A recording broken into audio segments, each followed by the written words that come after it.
বিভক্তি, ভাষাৰ প্ৰতি ভাষাহীনতা, ভাষাৰ প্ৰতি মানুহৰ ভাষাৰ প্ৰতি হওক, ধৰ্মৰ প্ৰতি হওক, মানুহৰ এইবিলাকে বিবাদৰ আনিছে।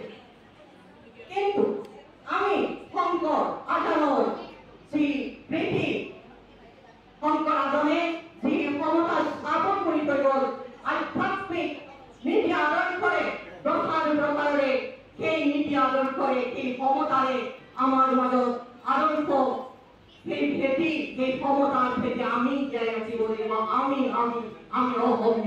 আমি অসমীয়াই জীয়াই ৰাখিব লাগিব।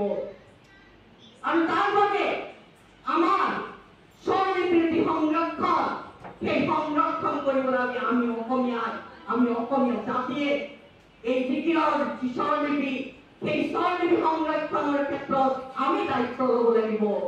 সাঁচিপুতীয়া পুথিৰ দৰে যেনেকৈ অন্ধবিশ্বাস সংগ্ৰহত যেনেকৈ অন্ধবিশ্বাস আহে, তাক যাতে সময়ৰ কুঁৱলী জোৱাৰীৰ সোঁতে যাতে হেৰাই যাব নোৱাৰে, তাৰ কাৰণে আমি অসমীয়াই দায়িত্ব ল'ব লাগিব।